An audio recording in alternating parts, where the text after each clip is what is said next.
What were you doing when you were 11 years old? Whatever it was, do you think it was shaping the person you are today? Not philosophically, I mean directly. Was the 11-year-old you learning skills you'd need to be successful in the job you're doing now? Very few people would answer yes to that question. Russell Aldridge is one of them. Russell had been a tinkerer and a builder his whole life, and eventually that passion led him, like many entrepreneurs, to take a leap of faith. I said, I'm thinking about quitting my job and starting a company in the garage. What do you think? And she said, well, what's the worst that could happen? Well, we could lose everything and have to move back to Utah.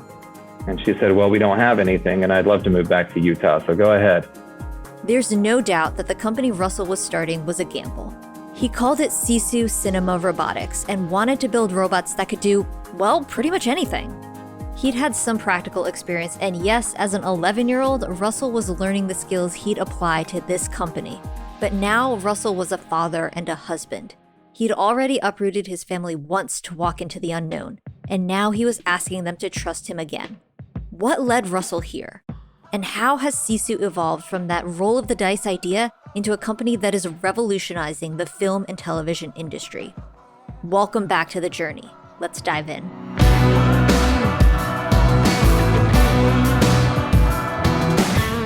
There are always exciting things happening in the world of small business.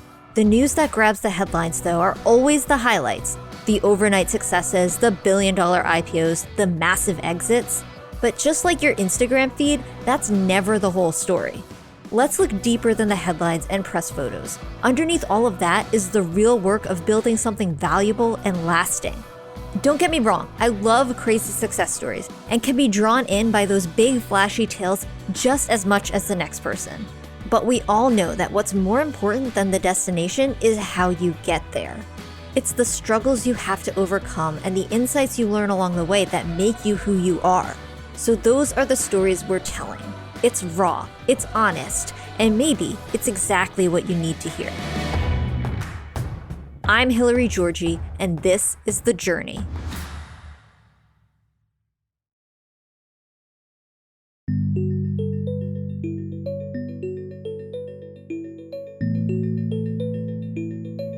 We're all born with innate skills, traits, and curiosity. That manifested itself in Russell in the form of a mechanical mindset. From an early age, he was fascinated by anything with an engine. I was very interested in cars growing up. My favorite thing to read was this 1968 auto repair manual that I found in my parents' basement. Let that sink in for a minute. While most kids were out playing with friends or reading something like The Lion, the Witch, and the Wardrobe, Russell was hanging out in the basement reading a car repair manual. Most adults, let alone preteens, would think of that as some form of punishment, but Russell was enthralled. His parents noticed this early passion and encouraged it. Russell's dad in particular nurtured that mechanical mindset he saw in his son. In fact, instead of telling Russell that he needed to wait until he was 16 to get a car, Dad leaned into Russell's budding passion for mechanics and bought 11-year-old Russell a broken-down pickup truck. His dad, being a Chevy guy, figured it'd be the perfect gift. He said, I'm going to get you a Ford so that we can work on it together all the time, so it won't work. So fixing that up while growing up, that was kind of what growing up was for me. To Russell, a broken-down car wasn't a stressful problem, but rather a creative opportunity. Each intricate system and tiny part was something new to explore. And as Russell got older, it became clear that a key part of his success stemmed from seeing those kinds of challenges, staying calm, and treating them as an adventure, rather than being put down when tough challenges blocked his path. Necessity has always been the mother of invention, and in Russell's case, this idiom has played out time and again. As a young man, Russell knew he needed to put himself through college, and while he lacked the good grades and scholarships, he did have drive and passion to make the most out of his life.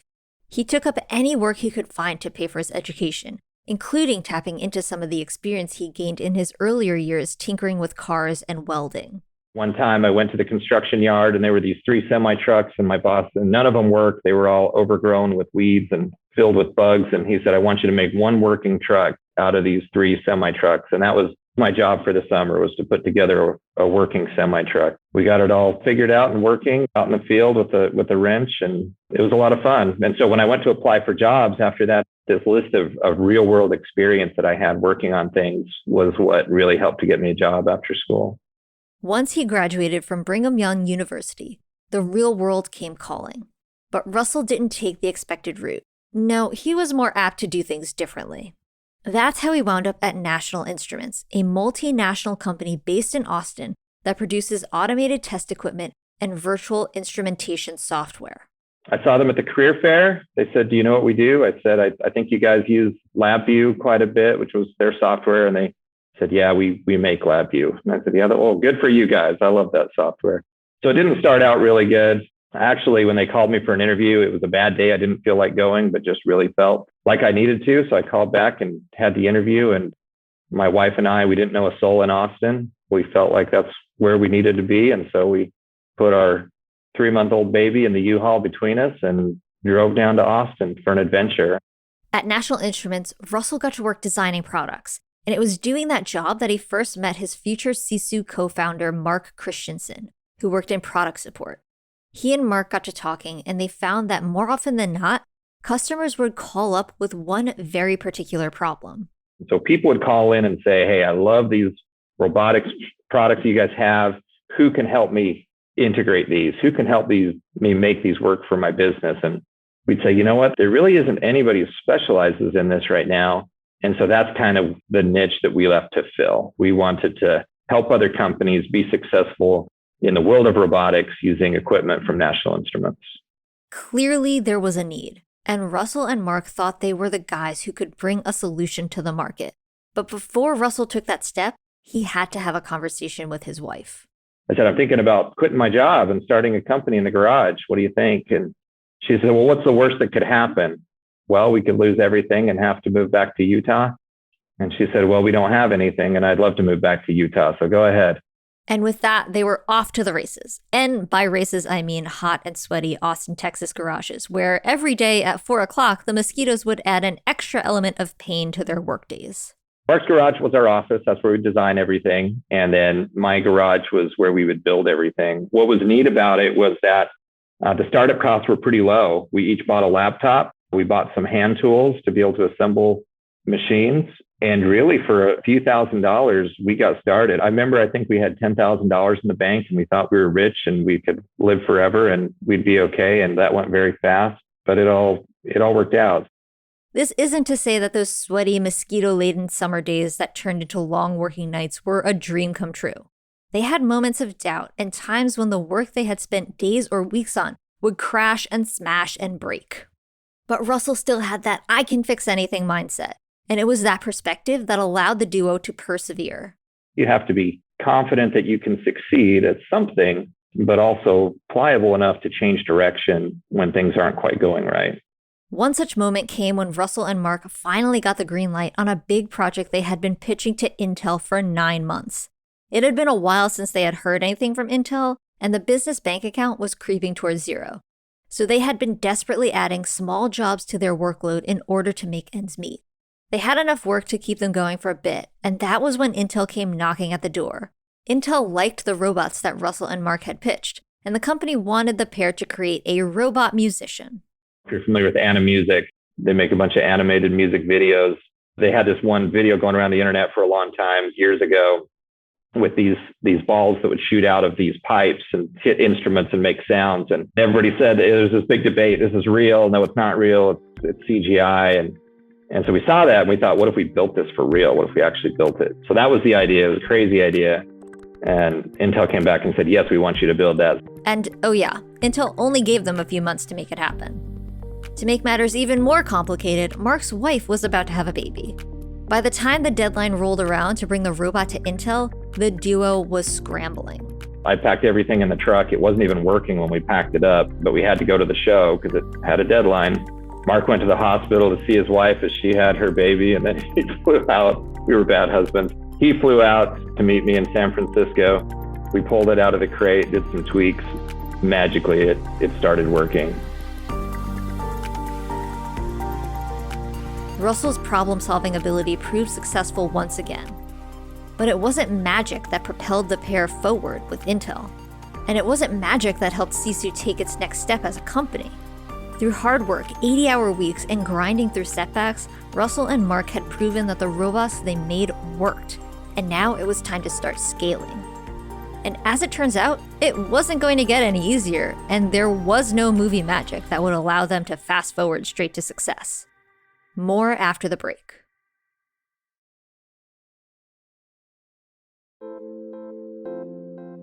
If Russell and Mark wanted SISU to grow, creating trade show demos and other one-off robot projects wasn't a great way to invest their limited time and resources. They needed to get some projects that would scale, and at least maybe some projects that had a demand greater than, well, one. Wisely, they had maintained a good relationship with National Instruments after they left, and so when the company needed help with a project, Russell got the call. He and Mark were tasked with building their first semiconductor test equipment project. They were successful, and that led to 6 years of design projects for National Instruments and steady enough income that Russell and Mark could move SISU out of the garage. The work was good, but Russell and Mark wanted more. They kept coming back to their user experience issues with the robotics that had inspired them in the first place. People loved having robots do things for them, but they hate that robots were so hard to program and had very little ease of use. So Russell got to thinking. There's something we could make for them that would make this easier. And we thought, you know what, if we put a game controller in one hand and an iPad in the other hand, and we make this as easy to use as playing a video game, then we'll have something. This was their path forward, the easy-to-use plug-and-play robot that could work for just about anyone. They tinkered away at the idea until finally they thought they had something that could work. We created this product. We brought a cinematographer in to make a commercial for us. And kind of in the middle of it, he said, have you guys ever thought about putting a camera on a robot? And we said, no, Matt, that's not a thing. No one does that. And he said, no, it definitely is a thing, because people bring in these robots, but they come in on a semi-truck. There's 6 guys. They need a big generator. They take all day to set it up. It takes all day to program it. Maybe I get 5 to 10 shots out of it, and then I got to pack it up. It's a pain. Everybody hates it. It takes so much time on set, but there's certain shots you can only get with a robot. And so we use it. So what I've seen here is incredible. You can get these shots so much more quickly. Now, let's take a quick pause before we go any further. For all the non-cinematographers out there, you may be asking, why exactly is it better or easier to use a robot to film things? It seems at first glance that a human eye and touch is needed in such a creative endeavor as filming something for a commercial or a movie. But for certain shots, that's just not the case. The great thing about a robot is that they can move very precise and very fast, and they do it the same way every single time. So, for example, you've seen on the commercials where the berries are falling down into the bowl of cereal, right? You can do that without a robot. You can take your camera and try to move it very quickly and put it on a slider or some other piece of equipment and try to get that. It's going to be kind of hard. You're not going to get it perfect the first time or the second time. You're going to shoot it all day long. And each time you're going to want to change just something little about it. Well, on a robot, you say, I want it to run just a tiny bit slower. You click a button and it's done. And you say, I want to release the strawberries a little bit earlier. And on a robot, you can time everything perfectly. So instead of taking all day to get that shot, maybe you take a half hour to get that shot. Not to demystify how the sausage gets made for your favorite films, but let's take a look at what's known as layering in a video shoot. In those action movies, where you see multiple characters all fighting at the same time, often those characters are all shot separately, and then all the footage of them is layered together to make it look like it's taking place all at once.